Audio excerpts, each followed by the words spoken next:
오늘은 12월 첫 번째 수요 성령 기도회입니다. 우리 좌우에 계신 분과 이렇게 인사하겠습니다. 하나님의 복을 많이 받으세요. 하나님의 복을 많이 받으세요. 12월은 한 해를 정리하는 달이면서 또 한 해를 평가해야 할 달입니다. 결산해야 할 달이라고 볼 수 있습니다. 우리는 오늘 12월 첫 번째 수요 성령 기도회에서 무엇을 평가할 수 있을까요? 오늘의 설교 제목은 말씀을 준행하는 자에게 주실 복입니다. 이 설교 제목으로 이런 질문을 만들어 볼 수 있습니다. 나는 올해 얼마나 하나님의 말씀을 준행하며 살았는가? 우리는 하나님의 말씀인 성경을 읽고 배웠는데 그 읽고 배운 성경대로 얼마나 준행하면서 살았습니까? 저는 스스로에게 이런 질문을 해보았습니다. 나는 설교한 대로 과연 말씀을 준행하며 살았는가? 설교자에게 늘 부담은 그렇습니다. 설교는 하는데 설교자가 과연 설교한 말씀대로 살았는가이죠. 목자들도 이런 질문을 해볼 수 있습니다. 목자들이 목장에서 모임에 많은 말씀을 하셨을 텐데 나는 목장에서 말한 대로 말씀을 준행하며 살았는가? 우리 선생님들 계시잖아요. 우리 교회학교 선생님들 이런 질문을 할 수 있죠. 많이 가르치셨죠. 올해 매주일마다 아이들 앞에서 가르쳤을 텐데 나는 가르친 대로 말씀을 준행하며 살았는가? 우리 각자가 이 질문 앞에서 대답을 할 수 있어야 합니다. 설교 제목처럼 하나님께서는 말씀을 준행하는 자에게 복을 주신다라고 약속하셨습니다. 말씀을 준행하면 복을 받는 거예요. 그러니까 복 받기 위해서 말씀을 준행하는 것이 아니에요. 순서를 여러분 잘 기억하십시오. 복을 받겠다고 말씀을 준행하는 것이 아니고 하나님의 말씀을 내가 준행하며 하나님 주시는 복이 있습니다. 저는 여러분 모두가 말씀을 준행하는 자에게 주시는 복을 받을 수 있기를 간절히 바랍니다. 우리는 말씀을 준행하는 자에게 주시는 복을 살펴보기 전에 하나님께서 우리에게 준행하라고 하신 말씀이 무엇인가를 알아보겠습니다. 레위기 26장에는 레위기에 언급된 여러 규정들이 기록되어 있습니다. 하나님께서는 레위기의 여러 규정을 언약 규정으로 정의하십니다. 우리 9절 말씀을 함께 읽겠습니다. 9절입니다. 내가 너희를 돌보아 너희를 번성하게 하고 너희를 창대하게 할 것이며 내가 너희와 함께한 내 언약을 이행하리라. 아멘. 레위기의 규정은 율법 규정이지만 하나님께서는 그것을 언약 규정이라고 말씀하십니다. 레위기의 규정이 언약 규정이라는 것은 하나님과 이스라엘과의 관계가 바로 언약의 관계라는 것을 보여줍니다. 무슨 말입니까? 하나님은 왕이시고 이스라엘은 백성이라는 거예요. 그래서 왕과 백성의 관계, 이것이 언약 관계입니다. 그래서 레위기의 규정은 언약 백성이 언약의 왕이신 하나님 앞에서 살아가는 삶의 방식으로 정의할 수 있습니다. 자, 이런 관점에서 우리도 마찬가지죠. 우리도 레위기의 말씀이 그냥 이스라엘에게 주신 율법이다 이렇게 보는 것이 아니라 세상을 살아가는 그리스도인으로서의 삶의 방식이 바로 이 레위기에 나와 있다고 볼 수 있는 것입니다. 레위기를 보면 딱딱하다 또 지루하다 이런 율법의 규정이 많다라고 생각을 합니다. 그래서 성경 일독을 목표로 하면 창세기 출애굽기까지는 잘 나가는데 레위기에서는 막히죠. 그리고 레위기에서는 또 뛰어넘기도 합니다. 여러분 그러나 레위기를 다시 보십시오. 레위기는 왕이신 하나님께서 그의 백성들이 세상을 살아가는 삶의 방식으로 주신 것입니다. 그리스도인으로서 이 울산 땅이 어떻게 살아갈 것인가, 그리스도인으로서 이 세상에서 어떻게 살아갈 것인가, 그 삶의 방식이 바로 레위기라는 것이죠. 먼저 레위기 26장 1절부터 2절까지는 언약 규정에 대한 말씀입니다. 우리 함께 1절과 2절을 읽겠습니다. 1절과 2절입니다. 너희는 자기를 위하여 우상을 만들지 말지니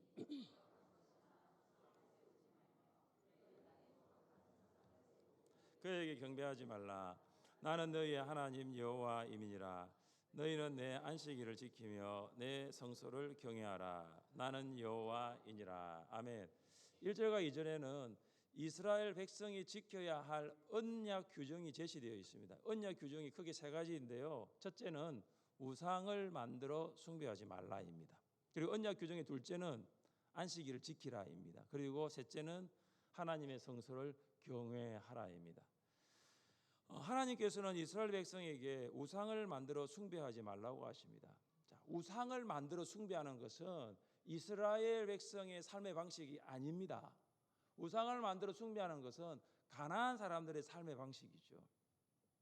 가나안의 대표적인 우상이 바알과 아세라죠.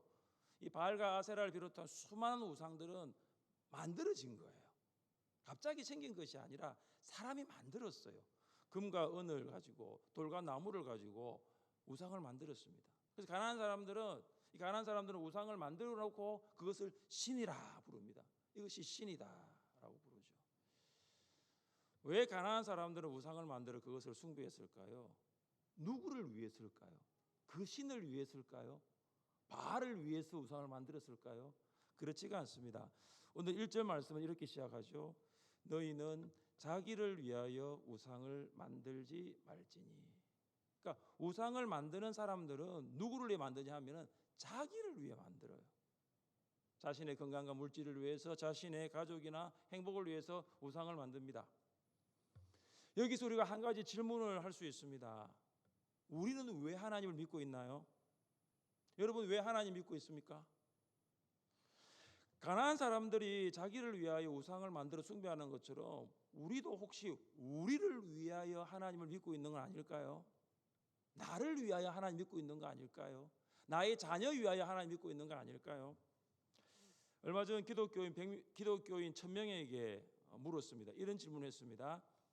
일상생활 중에 무엇에 관심이 있습니까? 기독교인들의 관심에 대해서 물은 거예요. 대체 무엇에 관심이 있습니까? 그리고 무엇을 위해 살아갑니까? 기독교인들 1000명에 물었는데 1위가 뭐냐 하면은 믿음이다 라고 하면 좋았을 텐데 아쉽게도 아니었습니다. 기독교인들이 물었습니다. 당신 뭘 위해 살아갑니까? 당신 관심이 어디에 있습니까? 1위 가족의 행복. 안 믿는 사람들도 아마 1위는 가족의 행복일 거예요. 2위가 믿으면 좋겠습니다. 2위도 아닙니다. 마음의 안정, 육체적인 건강. 3위면 좋겠어요. 3위는 경제적인 안정, 이유. 그 다음이 믿음이었습니다. 전혀 새로운 결과는 아닙니다. 예상은 했습니다. 그러나 제가 이 통계를 보면서 참 씁쓸했습니다. 기독교인 1000명에게 물었습니다.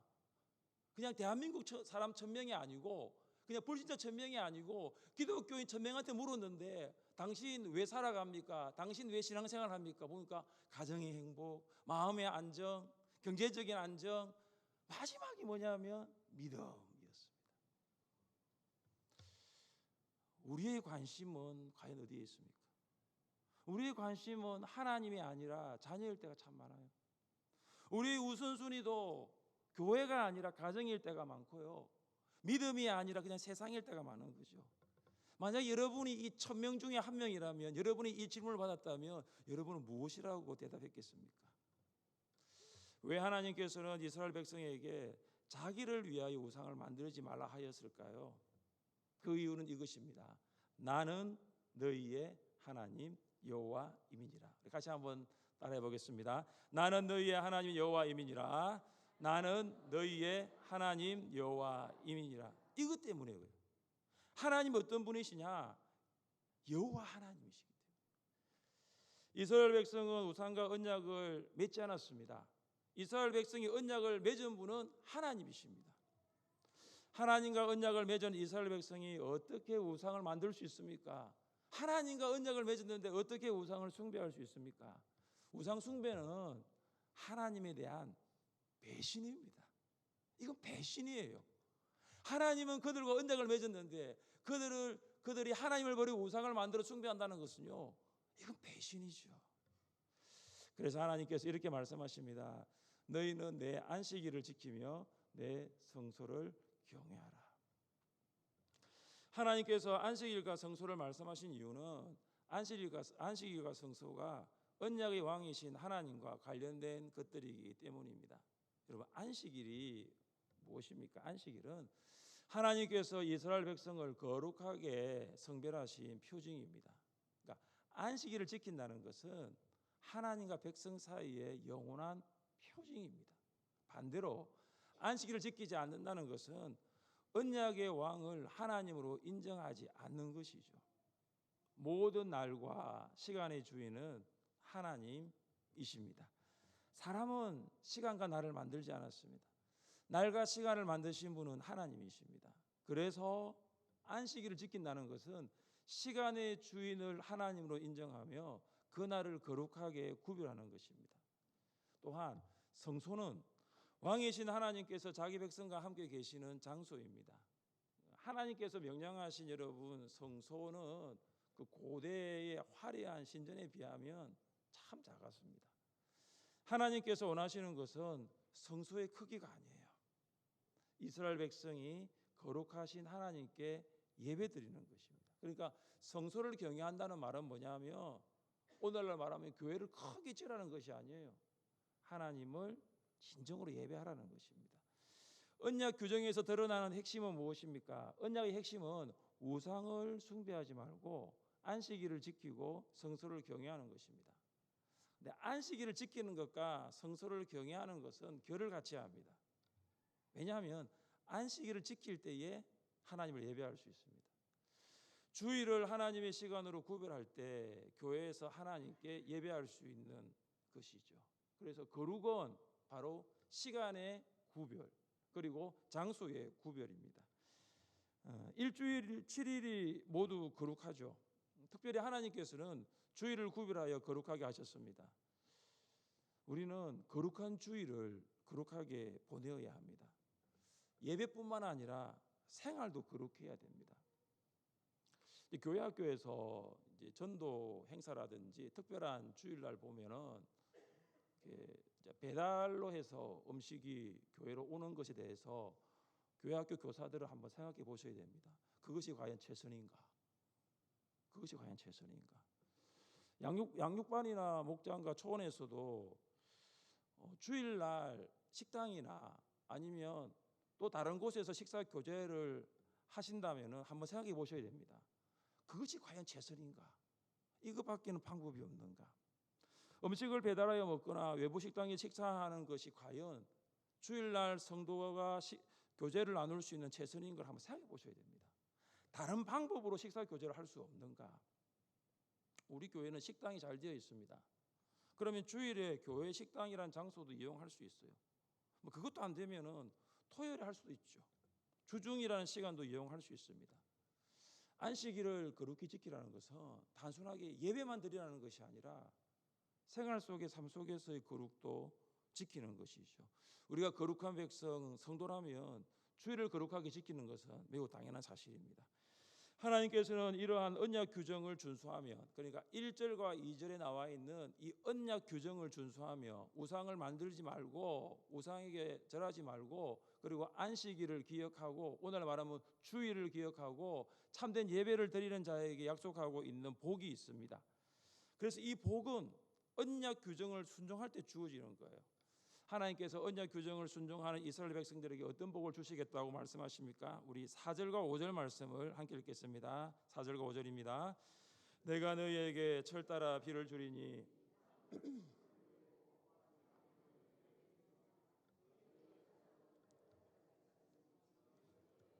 파종할 때까지 미치리니 너희가 음식을 배불리 먹고 너희의 땅에 안전하게 거주하리라. 아멘.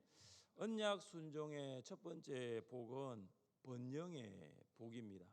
여러분, 이 번영의 복은 물질적 번영입니다. 하나님께서는 언약을 순종하면 물질의 복을 주시겠다고 약속하십니다. 하나님의 언약을 순종하면 하나님께서는 철 따라 비를 주십니다. 하나님께서는 비가 필요한 때에 비를 주십니다. 가나안 땅은 우기인 10월 하순부터 4월 중순 기간 동안만 비가 내려요. 그러니까 10월부터 4월 외에는 비가 내리지 않습니다.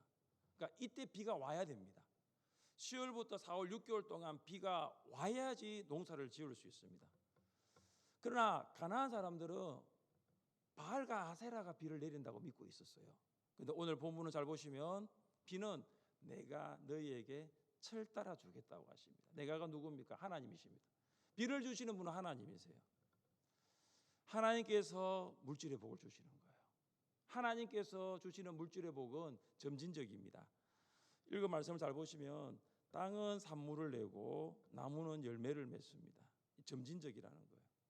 하나님께 주시는 물질의 복은 연속적입니다. 어떻게 복을 주냐면 타작할 곡식이 너무 많아서 봄부터 타작을 시작했는데 그 타작이 언제까지 가냐면은 포도가 추수하는 늦여름까지 가는 거예요. 좀 과장된 표현이기는 하지만 여러분 이 말씀을 보시면 하나님의 복은 계속해서 주어지는 거예요. 봄부터 여름까지 주어지는 거죠.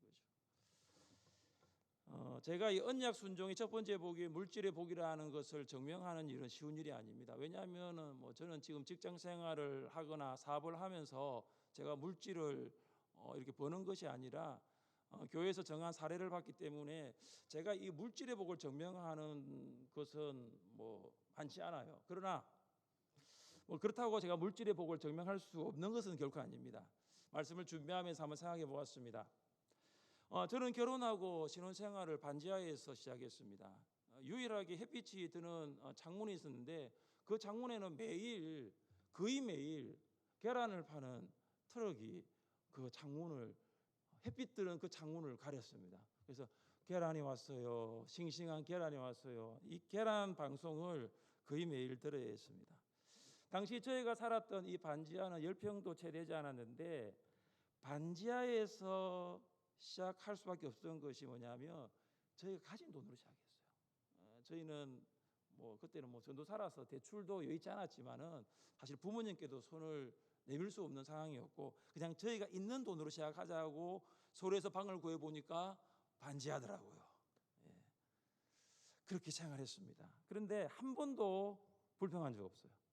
한 번도 왜 반지하에서 신혼을 살아야 되는 그런 생각이 없었어요.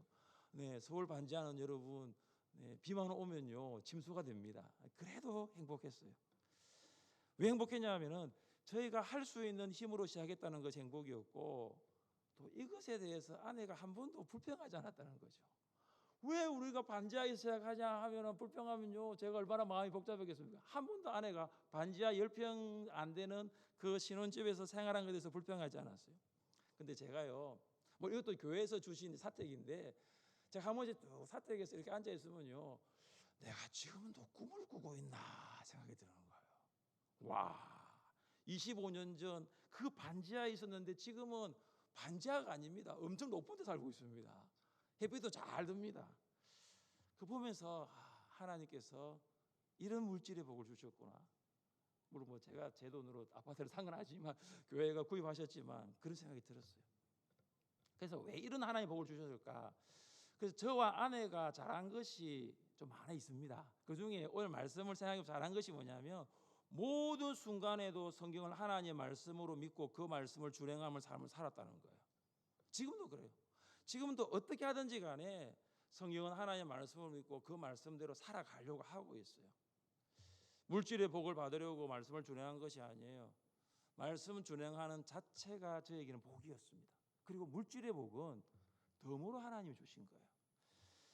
언약 순종의 두 번째 복은 평화와 보호입니다. 우리 함께 6절부터 7절까지 말씀을 읽겠습니다. 6절부터 7절입니다. 내가 그 땅에 평화를 줄 것인저 너희가 누울 때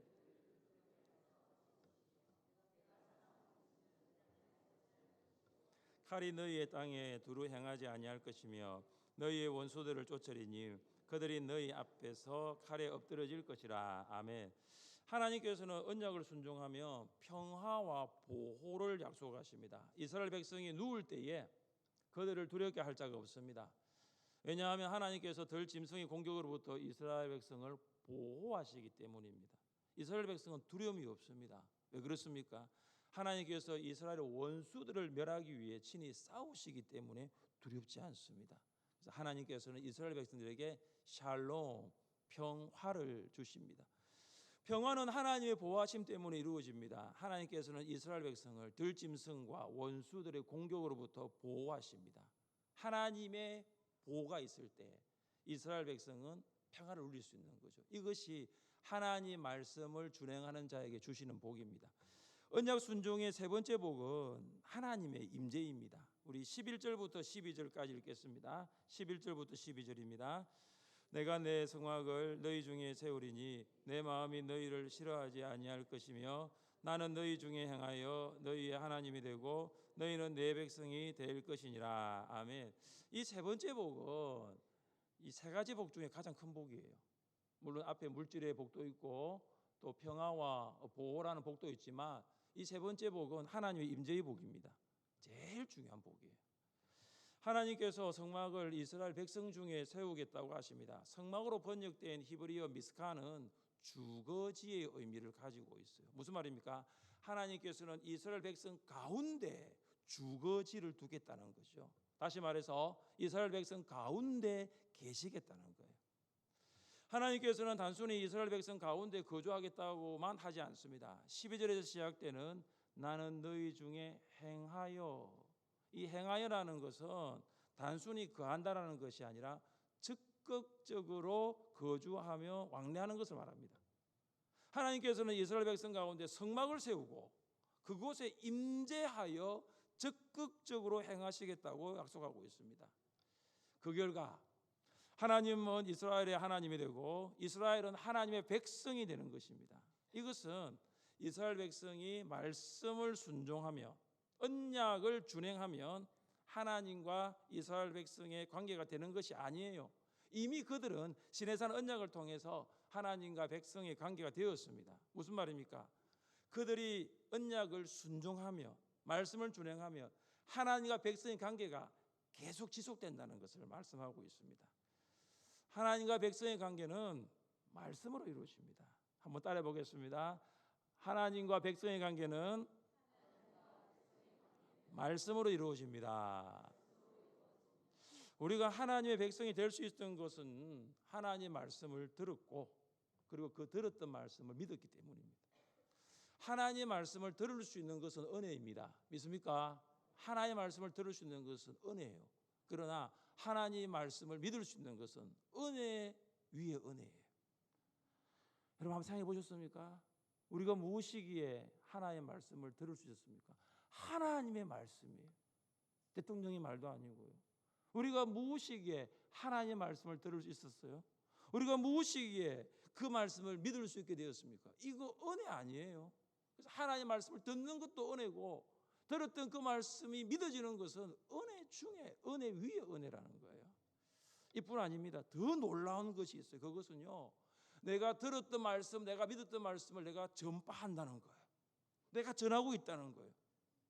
천사도 허무하는 복음 전파를 하는 일을 하나님 우리에게 맡기셨죠. 이것이 얼마나 은혜인 줄 아십니까? 여러분, 전도는 그냥 책임, 부담 이것이 아닙니다. 내가 들었던 말씀을 내가 믿었고 내가 그 믿었던 말씀을 내가 전하고 있다는 것은요, 이건 은혜 중에 은혜 위에죠. 그런데 더 놀라운 사실 한 가지가 있습니다. 우리가 들었고 우리가 믿었고 우리가 전파하고 있는 하나님의 말씀이 세상에 오셨다는 거예요. 우리 함께 말씀을 읽어보겠습니다. 말씀이 육신이 되어 우리 가운데 거하심에 우리가 그의 영광을 보니 아버지의 독생자의 영광이요 은혜와 진리가 충만하더라. 아멘. 말씀이신 하나님께서 육신이 되어 이 땅에 오셨어요. 볼 수 없는 하나님이 볼 수 있는 예수님으로 세상에 오셨어요. 왜 오셨죠? 우리 가운데 거하시기 위해서. 거주지를 만들어서 우리 가운데 거하시기 위해서 오신 거예요. 하나님과 우리의 관계는 말씀이신 예수님으로 이루어집니다. 예수님이 우리 안에 들어오시는 순간 우리 안에는 무엇이 있느냐 하면 하나님의 영광이 충만해지게 됩니다. 하나님의 은혜와 하나님의 진리가 충만해지게 됩니다. 왜냐하면 예수님이 바로 하나님의 영광이시고 하나님의 은혜와 하나님의 진리이시기 때문입니다. 성탄절이 다가오고 있습니다. 트리가 있고요. 또 캐롤송이 들립니다. 성탄절만 다가오면 왠지 마음이 이렇게 좀 좋아지곤 합니다. 그럼 여러분 잘 보십시오. 왜 주님이 이 땅에 오셨습니까? 말씀이신 예수님이 하나님과 우리의 관계가 은혜와 진리로 충만하게 하기 위해서 이 땅에 오셨어요. 여러분 그래서 올해 성탄절은 이렇게 한번 보내보시면 좋겠습니다. 말씀을 읽고 예수님이 주시는 그 은혜로, 주님이 주시는 그 진리로 충만한 성탄 한 주를 한번 보내보시기를 바랍니다. 말씀을 준행하는 성도는 예수님과 동행합니다. 말씀을 준행하는 성도는 예수님의 제자로 살아갑니다. 사랑하는 성도 여러분, 말씀을 준행하는 자에게 주실 복을 누릴 수 있기를 바랍니다. 물질의 복을 위하여 말씀을 준행하지 않고 내가 정말로 말씀을 준행하면요, 하나님 물질의 복을 주시는 거예요. 하나님께 여러분에게 샬롬을 주시고요, 보호하시고 하나님께서 여러분의 삶 가운데, 여러분의 마음 가운데 거하시는 복을 받게 됩니다. 올해가 가기 전입니다. 올해가 가기 전 한 달 남았는데요, 말씀을 준행하는 성도에게 주실 복을 받으시기를 주님의 이름으로 축복합니다. 우리 자리에 일어나셔서 함께 찬양합시다.